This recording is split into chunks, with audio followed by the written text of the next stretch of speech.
DBN Bangla news চ্যানেলে আপনাকে স্বাগতম। শুরুতেই থাকছে সংবাদ শিরোনাম, পরে বিস্তারিত। চ্যানেলটিতে নতুন হলে সাবস্ক্রাইব করে সাথে থাকুন। অন্তর্বর্তী আমলে বিএনপি কেন রাষ্ট্রপতিকে রক্ষায় অনড় ছিল?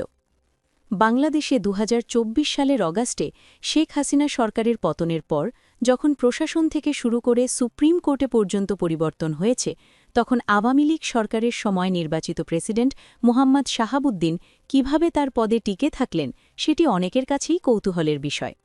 ওই সময় দেশের তখনকার প্রধান বিচারপতিকে পদত্যাগ করতে হয়েছিল এবং সংসদের স্পিকার শিরিন শারমিন চৌধুরী অজ্ঞাত অবস্থানে থেকেই পরে পদত্যাগ করেছিলেন বলে সংবাদ মাধ্যমে খবর এসেছিল। অন্তর্বর্তী সরকারের আমলে কমপক্ষে ২ দফায় রাষ্ট্রপতির অপসারণ কিংবা পদত্যাগের দাবিতে বঙ্গভবন ঘেরাও কিংবা বড় ধরনের চাপ তৈরি করা হলেও মোহাম্মদ শাহাবুদ্দিন থেকে গেছেন বঙ্গভবনেই। তিনি গত ১২ই ফেব্রুয়ারি সংসদ নির্বাচনের পর ১৭ই ফেব্রুয়ারি নতুন নির্বাচিত সরকারের প্রধানমন্ত্রীকে শপথ পড়িয়েছেন। মোহাম্মদ শাহাবুদ্দিন নিজেই তার টিকে যাওয়ার রহস্য উন্মোচন করেছেন ঢাকার দৈনিক কালের কণ্ঠকে দেওয়া এক সাক্ষাৎকারে। তিনি সেখানে বলেছেন, আমার দুঃসময়ে বিএনপির সহযোগিতা শতভাগ ছিল। পাশাপাশি অন্তর্বর্তী সরকারের ভেতর থেকেও তাকে অপসারণের চেষ্টার অভিযোগ করে তিনি বলেছেন, বিএনপি জোট ও সশস্ত্র বাহিনী তখন তাকে আশ্বস্ত করেছে ও সমর্থন জুগিয়েছে।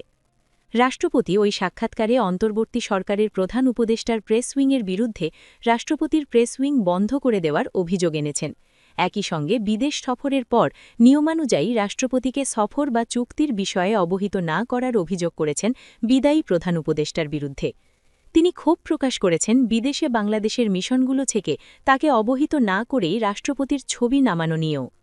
রাষ্ট্রপতি মুহাম্মদ শাহাবুদ্দিনের এসব বক্তব্যের বিষয়ে সাবেক প্রধান উপদেষ্টার তৎকালীন প্রেস উইংয়ের সদস্যদের সাথে যোগাযোগ করা হলে নাম প্রকাশে অনিচ্ছুক একজন সাবেক সদস্য বলেছেন যে এই বিষয়ে তারা কোনো মন্তব্য করতে চান না।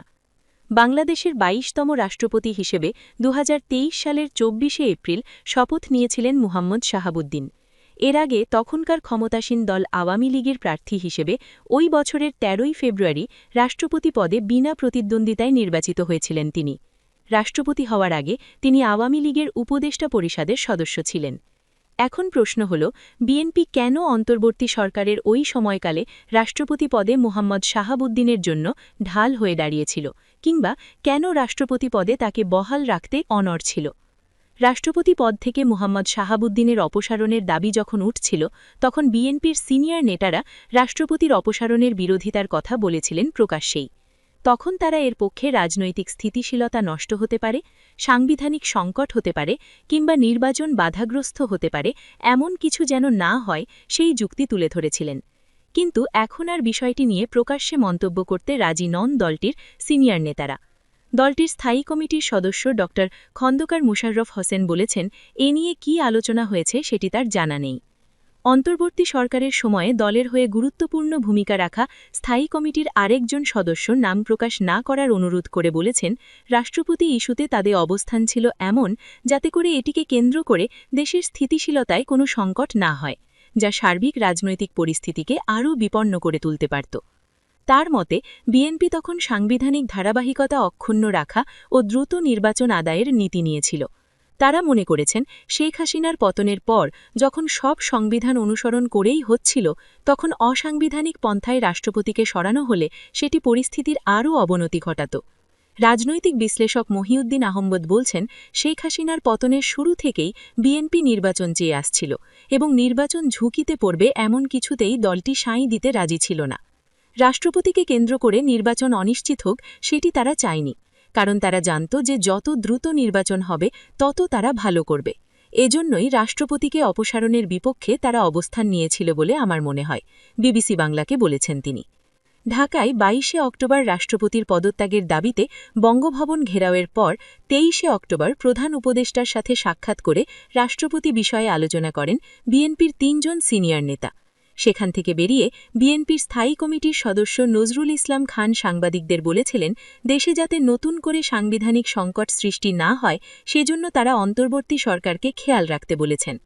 ওই দিনই বিএনপি চেয়ারপারসনের রাজনৈতিক কার্যালয়ে দলটির স্থায়ী কমিটির সদস্য সালাহুদ্দিন আহম্মদ বলেছিলেন, রাষ্ট্রপতির পদ শূন্য হলে সাংবিধানিক সংকট তৈরি হবে এবং এতে জাতীয় সংসদ নির্বাচন বিলম্বিত হবে। তাই এই মুহূর্তে রাষ্ট্রপতির অপসারণ চায় না বিএনপি। তিনি তখন আরও বলেছিলেন, এই পদটা একটা সাংবিধানিক পদ, একটা প্রতিষ্ঠান, সর্বোচ্চ সাংবিধানিক পদ।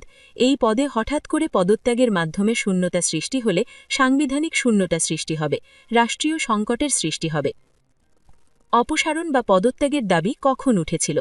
শেখ হাসিনা সরকারের পতনের পর থেকেই আন্দোলনকারীদের দিক থেকে রাষ্ট্রপতির পদ থেকে মোহাম্মদ শাহাবুদ্দিনকে সরিয়ে দেওয়ার দাবি উঠতে থাকে। যদিও তার কাছেই শপথ নিয়েছিল অধ্যাপক মুহাম্মদ ইউনূসের নেতৃত্বাধীন অন্তর্বর্তী সরকার। ইউনূস শপথ নেওয়ার পর আর কখনো বঙ্গভবনে গিয়ে রাষ্ট্রপতির সাথে সাক্ষাৎ করেননি।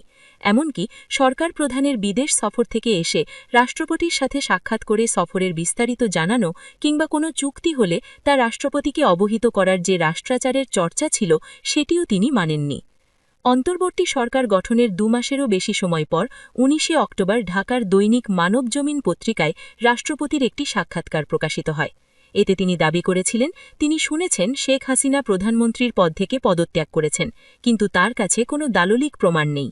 এ ঘটনায় তীব্র ক্ষুব্ধ হয়ে ওঠে অন্তর্বর্তী সরকার ছাড়াও শেখ হাসিনা সরকার পতনের আন্দোলনে নেতৃত্ব দেওয়া বৈষম্য বিরোধী ছাত্র আন্দোলন সহ আওয়ামী লীগ ও শেখ হাসিনা বিরোধী বিভিন্ন সংগঠন, যেগুলো শেখ হাসিনার পতনের পর গড়ে উঠেছিল। ক্ষমতাচ্যুত প্রধানমন্ত্রী শেখ হাসিনার পদত্যাগ নিয়ে রাষ্ট্রপতি মুহাম্মদ শাহাবুদ্দিন মিথ্যাচার করেছেন বলে তখন মন্তব্য করেছিলেন তখনকার অন্তর্বর্তীকালীন সরকারের আইন উপদেষ্টা আসিফ নজরুল। কেন্দ্রীয় শহীদ মিনারে 2024 সালের 22শে অক্টোবর রাষ্ট্রপতির পদত্যাগ ও ছাত্রলীগকে নিষিদ্ধের দাবিতে কেন্দ্রীয় শহীদ মিনারে গণজমায়েত শুরু হয় বৈষম্য বিরোধী ছাত্র আন্দোলন। ওই দিন বঙ্গভবনের সামনে অবস্থান নেয় একদল বিক্ষোভকারী। ইনকিলাব মঞ্চ, রক্তিম জুলাই 24, 36 জুলাই পরিষদ, জিয়াউর রহমান সমাজ কল্যাণ পরিষদ সহ বিভিন্ন নামে আলাদা আলাদা বিক্ষোভ শুরু হয় বঙ্গভবনের সামনে। এক পর্যায়ে রাষ্ট্রপতির পদত্যাগের দাবিতে বঙ্গভবনের সামনের রাস্তা অবরোধের পর রাতে ব্যারিকেড ভেঙে ভেতরে প্রবেশের চেষ্টা করে এসব সংগঠনের কর্মীরা। পরে সেই রাতে পুলিশ ও সেনা সদস্যদের হস্তক্ষেপে পরিস্থিতি নিয়ন্ত্রণে আসে।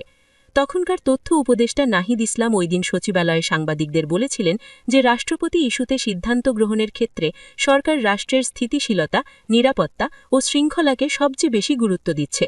রাষ্ট্রপতি অবশ্য কালের কণ্ঠকে দেওয়া সাক্ষাৎকারে বলেছেন, রাত 12টার সময় বৈষম্য বিরোধী ছাত্র আন্দোলনের নেতা তখনকার তথ্য উপদেষ্টা নাহিদ ইসলাম ফোন করল, এরকম একটা খবর পাওয়া গেছে, ওরা আমাদের লোক না। আমি এ বিষয়ে প্রধান উপদেষ্টার সাথে কথা বলেছি, এগুলো সব আমরা ডিসপার্স করার চেষ্টা করছি। ওদিকে এই ঘটনার আগে কিংবা পরে অন্তর্বর্তী সরকারের ভেতর থেকেও রাষ্ট্রপতি অপসারণের চেষ্টা হয়েছিল বলে জানিয়েছেন মুহাম্মদ শাহাবুদ্দিন। বিএনপির বিষয়ে কি বলেছেন রাষ্ট্রপতি? সাক্ষাৎকারে অন্তর্বর্তী সরকারের ভেতর থেকে তাকে অপসারণের চেষ্টা হয়েছিল জানিয়ে রাষ্ট্রপতি কালের কণ্ঠকে দেওয়া সাক্ষাৎকারে বলেছেন, তখন বিএনপির উচ্চ পদে আসীন নেতা তাকে আশ্বস্ত করে বলেছিলেন, আপনার প্রতি আমাদের সমর্থন আছে, আমরা সাংবিধানিক ধারাবাহিকতা অক্ষুণ্ণ রাখতে চাই, কোনো অসাংবিধানিক উপায়ে রাষ্ট্রপতি অপসারণের পক্ষে আমরা নই। রাষ্ট্রপতি জানান, তাকে অপসারণের ওই উদ্যোগটি এসেছিল গণ অভ্যুত্থানের কিছু নেতার চাপে। তখন দলগুলো ও অন্তর্বর্তী সরকার একটা সিদ্ধান্তে আসে যে রাজনৈতিক দলগুলো চাইলেই তিনি অপসারিত হবেন। আমি বলবো যে বিএনপি ও তাদের জোট সঙ্গীরা একটা গ্রুপ হয়ে যায়, আর আরেকটা গ্রুপ হয়ে যায় তাদের আপনারা সবাই চেনেন। তবে তারা শেষ পর্যন্ত সফল হয়নি। উদ্যোগটা ব্যর্থ হল বিএনপি ও তাদের জোটের কারণে। একটা বৃহত্তর রাজনৈতিক দল যে স্ট্যান্ডটা নিয়েছে সেটাকে সরকার তখন সমর্থন করতে বাধ্য হল, সাক্ষাৎকারে কালের কণ্ঠকে বলেছেন রাষ্ট্রপতি। তিনি আরও বলেছেন, বিএনপির সর্বোচ্চ পর্যায় থেকে তাকে তখন এ বলে আশ্বস্ত করা হয়েছিল যে তিনি যেন সাংবিধানিক ধারাবাহিকতা রক্ষায় অবিচল থাকেন এবং কোনো অবৈধ উপায়ে রাষ্ট্রপতি অপসারণের পক্ষে তারা নন। এছাড়া 3 বাহিনীর পক্ষ থেকে আমাকে সর্বোচ্চ সমর্থন দিয়েছে। তারা শুধু একটা কথাই বলেছে, মহামান্য আপনি হচ্ছেন সশস্ত্র বাহিনীর প্রধান, আপনার পরাজিত মানে পুরো সশস্ত্র বাহিনীরই পরাজিত হওয়া, এটা আমরা যে কোনো মূল্যে রোধ করব। শেষ পর্যন্ত তারা এটা করেছে, ওই সাক্ষাৎকারে কালের কণ্ঠকে বলেছেন রাষ্ট্রপতি। ওই সময়টিকে কঠিন সময় আখ্যায়িত করে রাষ্ট্রপতি বলেছেন, ওই কঠিন সময়েও বিএনপির শীর্ষ নেতৃত্ব আমার পাশে ছিলেন এবং তারা তখনও সাংবিধানিক ধারাবাহিকতা রক্ষার বিষয়টি আমার কাছে স্পষ্ট ভাষায় ব্যক্ত করেছেন।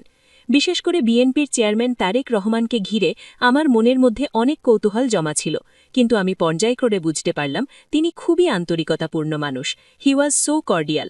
আমার দুঃসময়ে বিএনপির সহযোগিতা শতভাগ ছিল, বলেছেন তিনি।